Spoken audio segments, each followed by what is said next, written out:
अगं अज्ञानी बाई, तू हे काय केलंस? तू असंस्कृत आहेस आणि असंस्कृतच राहणार आहेस. सविताताई पूजा करत असताना त्यांनी त्यांचा मुलगा विश्वाचे हे शब्द ऐकले, जे तो आपली पत्नी साक्षीला म्हणत होता. त्यावर साक्षी घाबरत्या आवाजात म्हणाली, मला माफ करा. ते आपला मुलगा सोहमचा हात लागला त्यामुळे पाणी थोडंसं सांडलं. त्यावर विशाल म्हणाला, तुझी माफी माझे हे कपडे सुकवून देतील का? आधीच मला कामावर जाण्यासाठी उशीर झाला आहे आणि वरून हे असं काही करून ठेवलंस. तुला कशाचीच गोडी नाही. ना तुला घर सांभाळता येतं, ना मुलं, ना तुला नीट जगायचं, ना स्वयंपाक कसा करायचा हे कळतं. मी फाटक्या नशिबाचा होतो त्यामुळे अशी अशिक्षित बाई माझ्या गळ्यात पडली. असं म्हणत विशालने साक्षीला ढकलून दिला आणि तो स्वतःचा शर्ट बदलायला खोलीत गेला. ही घटना सविताताईच्या घरात दररोज घडू लागली. खरं तर विशाल हा इतर दुसऱ्या कोणत्या तरी मुलीवर प्रेम करायचा, पण त्या मुलीने विशालला दगा दिला. त्यामुळे घरातल्यांच्या म्हणण्यावर विशालने साक्षीसोबत लग्न केलं. पण त्याची बायको त्याचं फक्त घर सांभाळण्यासाठी, त्याच्या शारीरिक गरजा पूर्ण करण्यासाठी आणि मुलं जन्माला करण्यासाठीच मर्यादित होती. बायकोला मान सन्मान दिला जातो या गोष्टी त्याला विसर पडला होता. सविताताईंनी त्याला बरेचदा प्रेमाने समजवण्याचा प्रयत्न केला, पण 2 मुलाचा बाप असलेल्या विशालमध्ये काहीच बदल घडला नाही. पण जेव्हा जेव्हा सविताताई त्याला समजवण्यासाठी जायच्या तेव्हा तो साक्षीसोबत अजूनच वाईट वागायचा. पण साक्षीमध्ये कमालीचा धीर होता. तिने विशालला कधीच प्रतिवाद केला नाही. पण सविताताईंनी या सर्व गोष्टीचं खूप वाईट वाटायचं. त्यांनी बऱ्याचदा साक्षीला स्वतःसोबत होणाऱ्या वाईट गोष्टीवर बोलायला सांगायच्या, पण साक्षी त्यांना नेहमी असं उत्तर द्यायची की आई, घरच्या शांततेसाठी गप्प राहणे चांगले असते. सर्व शेजारी तमाशा पाहण्यापेक्षा ही गोष्ट घरातल्या घरातच असलेली बरी राहील. वेळेनुसार सर्व गोष्टी आपोआप ठीक होतील. पण सविताताईंना साक्षीच्या या गोष्टी पटत नव्हत्या, कारण वेळेनुसार विशालचं साक्षीसोबतचं वागणं दिवसेंदिवस खराब होत चाललं होतं. त्या मनातल्या मनात देवाकडे प्रार्थना करायच्या की हे देवा, या मुलीची रक्षा कर. ही इतका धीर कुठून आणते कुणास ठाऊक. दररोज अपमानित होऊन सुद्धा स्वतःच्या सर्वांच्या सेवेत कधीच खंड पडू देत नाही. देवा, तू माझ्या नालायक मुलाला थोडी सुबुद्धी दे. आई, हे घ्या तुमचा चहा नाश्ता. असं म्हणत साक्षी सविताताईंसमोर चहाचा कप घेऊन पोळ्याची डिश आणून ठेवली. साक्षी तिच्या 6 महिन्याच्या बाळाला कडेला घेऊन काम करत होती. त्यावर सविताताई नातवाला म्हणजे सोहमला घेत म्हणाल्या, दे बाळाला माझ्याकडे आणि तू सुद्धा स्वतःचा नाश्ता करून घे. तसंच बाळाला सुद्धा दूध पाजव, कदाचित त्याला भूक लागली असेल. त्यावर स्वतःच्या बोटाची लेस बांधत विशाल रागाने स्वतःच्या आईला म्हणाला, आई, आधी तू नाश्ता करून घे. साक्षीला दिवसभर जेवण गेल्याशिवाय दुसरे काम तरी काय आहे? ती नंतर खाऊन घेईल. सविताताई रागाने म्हणाल्या, अरे मुला, काहीतरी लाज बाळग. ती तुझी बायकोच आहे, जी तुझं संपूर्ण घर सांभाळते. तसंच दिवसभर तुझ्या दोन्ही मुलांच्या मागे असते आणि तुझ्या आईची सेवा करत असते. तसंच तुझी प्रत्येक गोष्ट तू बोलण्याआधी तुझ्यासमोर हजर ठेवते आणि तू तिला तितकंच खाणं टोचतो का? नालायक कुठला. पण या गोष्टीचा विशालवर काही परिणाम झाला नाही. तो तिथून उठून ऑफिसला निघून गेला. साक्षीच्या डोळ्यातून अश्रू वाहू लागले. ती सासूला म्हणाली, आई, आधी तुम्ही नाश्ता करून घ्या, मी बाळाला सांभाळते. असं म्हणत तिने सोहमला स्वतःच्या कुशीत घेतलं. पण सविताताईंनी तिचा हात पकडला आणि तिला सोफ्यावर बसत म्हणाल्या, ये बस इथं आणि मला सांग, या सर्व गोष्टी तू कधीपर्यंत सहन करणार आहेस? त्यावर साक्षी रडत रडत सविताताईंना म्हणाली, अहो आई, सहन करण्याव्यतिरिक्त मी अजून काय करू शकते? मी एक गरीब आईवडिलांची मुलगी आहे. मग अशा परिस्थितीत माझ्या 2 मुलांना घेऊन कुठे जाऊ? त्यावर सविताताई म्हणाल्या, आई वडील गरीब असल्यामुळे तू अशा चुकीच्या गोष्टी सहन करत बसणार आहेस का? तू विशालची बायको आहेस आणि तो तुझा नवरा आहे. तू सर्व गोष्टी गपचूपपणे सहन करत आहेस, त्यामुळेच त्याची इतकी हिंमत वाढत चालली आहे. पण तू कधी विचार केला आहेस का या गोष्टीचा तुझ्या मुलांवर काय परिणाम होणार ते? तुझी ती मोठी मुलगी रचना पुढे जाऊन दुसरी साक्षी बनेल आणि तुझ्यासारखा गप्प राहून स्वतःच्या नवऱ्याच्या प्रत्येक गोष्टी सहन करत राहील. आणि हा जो तुझा मुलगा सोहम, हा विशाल बनेल आणि स्वतःच्या बायकोवर अशाच प्रकारचे अत्याचार करत जाईल. कारण ते दोघेही हे सर्व बघतच मोठे होत आहेत. कळतंय का तुला? तुझा हा शांत स्वभाव भविष्यात किती घातक होईल याचा तू विचारही करू शकत नाहीस. खरं तर सविताताईंनी साक्षी आणि तिच्या दोन्ही मुलाबद्दल खूप वाईट वाटायचं. पण साक्षी एका गरीब घरातील मुलगी असल्यामुळे ती नवऱ्याचे सर्व अत्याचार गुपचूपपणे सहन करायची. सविताताईंच्या गोष्टी ऐकून साक्षी विचारामध्ये पडली, कारण तिला असं वाटू लागलं की आई जे काही बोलत आहेत ते अगदी योग्य आहे. ती रडत रडत सविताताईंना विचारू लागली, आई, मला काय केलं पाहिजे?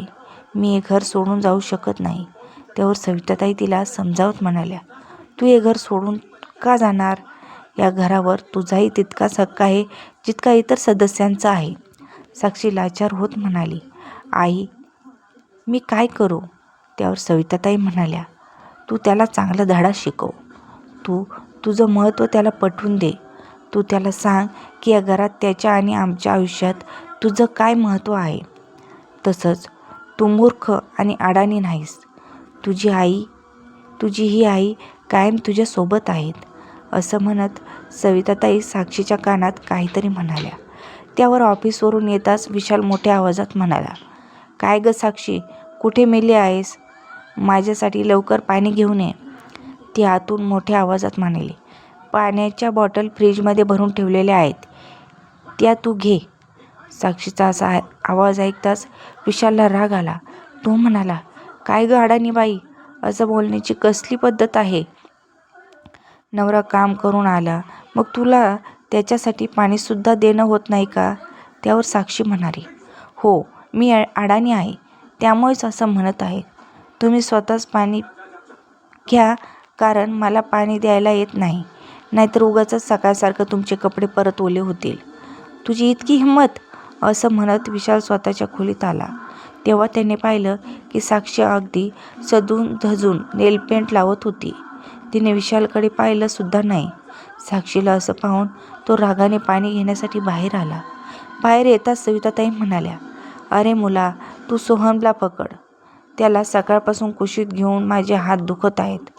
विशाल स्वतःच्या बाळाला घेत तो त्याच्या आईला म्हणाला, ठीक आहे आई, तू माझ्यासाठी जेवण वाढ. मला खूप भूक लागली आहे. त्यावर सविताताई म्हणाल्या, अरे मुला, आज साक्षीने जेवण बनवलंच नाही. ती म्हणते की माझ्या हातचं जेवण आवडत नसेल तर मी उगाचच मेहनत का करू?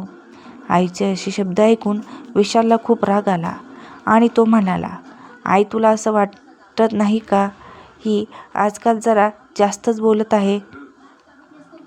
तिला आत्ता सरळ करतो. असं म्हणत तो सोफ्यावरून उठू लागला.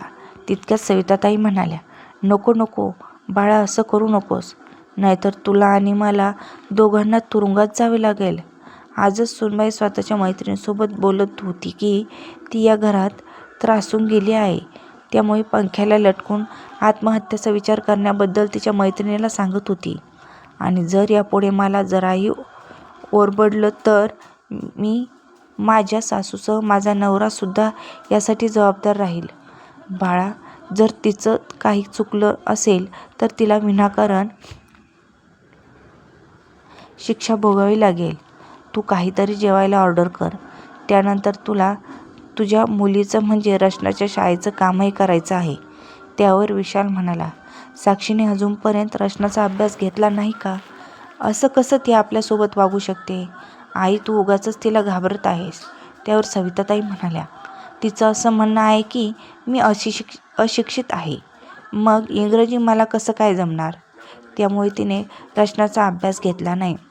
पुढे त्या म्हणू लागल्या, आणि तसंच माझी भीती चुकीची नाही, कारण आजकाल सर्व गोष्टी या स्त्रियांच्या बाजूनीच असतात. जर मी या वयात तुरुंगात जाईल तर कसं वाटेल? आता विशाल थोडासा शांत झाला. त्याला काही वेळ विचार केल्यानंतर त्याने सर्वांसाठी जेवण ऑर्डर केलं आणि रचनाचा शाळेचा अभ्यास घेऊ लागला. पण रचनाला कसं शिकवायचं हे त्याला कळत नव्हतं, कारण यापूर्वी त्याने कधीच तिला काही अभ्यास घेतला नव्हता. दुसऱ्या दिवशी सकाळी ऑफिसला जाताना विशालला त्याच्या कोणत्याच गोष्टी सापडत नव्हत्या. तसंच साक्षी त्याला कुठेही दिसत नव्हती. तो स्वतःच्या खोलीच्या बाहेर आला आणि सविताताईंना विचारू लागला, आई, साक्षी कुठे गेली आहे? अरे बाळा, ती वॉकिंग करायला गेली आहे. आणि हे बघ, सोहमने शी केली आहे. मी ती स्वच्छ करू शकणार नाही. तूच त्याला स्वच्छ कर, असं सविताताई त्याला म्हणाल्या. विशालला आईच्या गोष्टी थोड्याशा विचित्र वाटल्या. तो म्हणाला, काय, वॉकिंग करायला? पण का? त्यावर सविताताई म्हणू लागल्या, या शहरात तिची कोणती तरी मैत्रीण नवीन आली आहे. ती इन्स्पेक्टर आहे. तिने साक्षीला सांगून ठेवलं आहे की तू स्वतःच्या शरीराची काळजी घे. त्यामुळे मैत्रिणीचं ऐकून ती वॉकिंगला गेली आहे. त्यावर विशाल उत्सुकतेने म्हणाला, पण तिची कोणती मैत्रीण पोलीस खात्यात आहे हे तिने मला कधीच सांगितलं नाही. त्यावर सविताताई म्हणाल्या, अरे तिनं मला तिच्या या मैत्रिणीबद्दल आधी सांगितलं होतं, पण ती त्यावेळेस दुसऱ्या शहरात होती.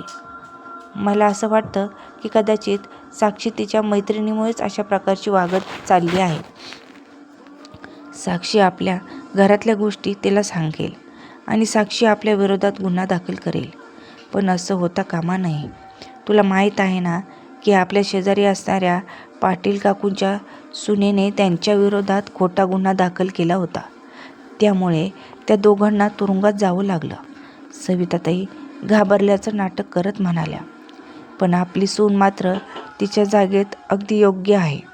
तुला मी कित्येकदा सांगितलं आहे की सुनेला आदर करत जा, पण तू मात्र दररोज तिला दुखवत असतोस, तिला मारत असतोस. जर आता तिने असं काही केलं तर मी तिचीच बाजू घेईल आणि म्हणेन माझा मुलगा स्वतःच्या बायकोवर अत्याचार करायचा, कारण ह्या वयात मी तुरुंगात जाणार नाही. आता विशाल खरंच विचारामध्ये पडला. त्याने सोहमला उचललं आणि बाथरूममध्ये घेऊन गेला. तितक्यात साक्षी तिकडे आली आणि म्हणाली, अरे हे काय करत आहेस? सोहमला दे माझ्याकडे, मी त्याला स्वच्छ करते. त्यावर विशाल म्हणाला, नको राहू दे, तू थकली असशील ना, थोडा वेळ बस आणि आराम कर. तसंही सोहम माझाही मुलगा आहे. स्वतःचा खरा स्वभाव बाजूला ठेवून विशाल शांत आवाजात साक्षीसोबत बोलत होता. ते पाहून साक्षी आश्चर्यचकित झाली. ती स्वयंपाकघरात गेली आणि सासूने सांगितल्यानुसार तिने ब्रेड आणि चहा घेऊन आली. पण साक्षीला वाटत होतं की विशाल तिच्यावर रागेल, पण तो काही न बोलता गपचूप समोर ठेवलेला चहा आणि ब्रेड खाऊन गेला. ऑफिसमध्ये गेल्यानंतर विशाल त्याच्या मित्राला म्हणजेच अशोकला विचारू लागला, अरे अशोक, बायकोला मानसिक त्रास दिल्यावर काय शिक्षा मिळू शकते? त्यावर अशोक म्हणाला, हे कोर्टात न्यायाधीश आणि त्या स्त्रीवर कशा प्रकारे मानसिक छळ केला गेला आहे त्यावर अवलंबून असतं. पण तू हे सर्व का विचारत आहेस? वहिनीने तुझ्यावर गुन्हा वगैरे दाखल केला आहे का? त्यावर विशाल थोडंसं चिडला आणि म्हणाला, या अशा गोष्टी करत आहेस तू? ती माझ्यावर गुन्हा दाखल केला? चल जाऊ दे, आता मला काम करायचे आहे, असं म्हणत तो स्वतःच्या टेबलाजवळ जाऊन बसला. पण आज त्याचं कामात मन लागत नव्हतं. जर साक्षीने गुन्हा दाखल केला तर आम्हाला कसली शिक्षा होईल, या गोष्टीचा तो विचार करू लागला. तसंच त्याने साक्षीला किती त्रास दिला या सर्व गोष्टी त्याला आठवू लागल्या. घरी आल्यानंतर तो कोणाशीच बोलला नाही. तो गुपचूपणे स्वतःच्या खोलीत गेला. तितक्यात साक्षी त्याच्याजवळ आली आणि म्हणाली, हे घ्या पाणी, आणि चुकून ते पाणी विशालच्या कपड्यावर सांडलं. त्यामुळे साक्षी खूप घाबरली आणि म्हणाली, कृपया करून मला माफ करा. पण विशाल तिच्यावर न चिडता म्हणाला, असू दे, काही हरकत नाही, पाणीच पडलं आहे ना, मग काही वेळात सुकून जाईल. बाहेर आल्यानंतर जेव्हा तिने ही गोष्ट तिच्या सासूला सांगितली, त्या दोघी जोरजोरात हसू लागल्या. रात्रीचे जेवण झाल्यानंतर सर्वजण झोपले. पण मध्यरात्री विशाल झोपेत ओरडू लागला आणि मला जेलमध्ये जायचं नाही, इन्स्पेक्टर मॅडम मला सोडून द्या. इतक्यात साक्षीला जाग आली आणि तिने विशालला जोरजोरात हलवायला लागली. आणि काय झालं तुम्हाला? तुम्ही असं का ओरडत आहात? त्यावर विशाल म्हणाला, साक्षी, कृपा करून मला माफ कर. पुढे मी कधीही तुझ्यासोबत चुकीचं वागणार नाही. आणि तसंच कृपा करून तुझ्या मैत्रिणीकडे माझी तक्रार करू नकोस. मला तुरुंगात जायचं नाही, असं म्हणत तो साक्षीसमोर हात जोडू लागला. त्यावर साक्षी म्हणाली, अरे हे तू काय करत आहेस? मी माझ्या मैत्रिणीकडे तुझ्याबद्दल कसलीच तक्रार केलेली नाही. तू निश्चित राहा आणि शांतपणे झोप. तिने पाहिलं की दरवाजात सविताताई उभ्या होत्या. कदाचित विशालचा आवाज ऐकून त्या तिथे आल्या होत्या. जेव्हा साक्षीने त्यांना पाहिलं तेव्हा त्या हसू लागल्या आणि साक्षीच्या मनात त्यांच्याबद्दलचा आदर अजूनच वाढला. आज लग्नाच्या 6 वर्षानंतर सविताताईमुळेच तिने तिचा गमावलेला आदर मिळवला होता. तर मित्रांनो, एखादी स्त्री कमी शिकलेली असली तर काय झालं? इतर कामं ती स्वतःच्या सुखासंसारासाठी तर करू शकते ना. पण एका कमतरतेमुळे 1000 गोष्टी झाकून ठेवणं हे फार चुकीचं आहे. जर तुम्ही तिला आदर दिला नाहीत तर ती हक्काने तिचा आदर मिळू शकते. या गोष्टीबद्दल तुमचं काय मत आहे? कमेंट बॉक्समध्ये नक्की सांगा. आणि आमच्या व्हिडिओला अजून लाईक केलं नसेल तर जरूर करा आणि आमच्या चॅनलला सबस्क्राईब करायला विसरू नका. परत भेटू अशाच नवनवीन कथासोबत. धन्यवाद.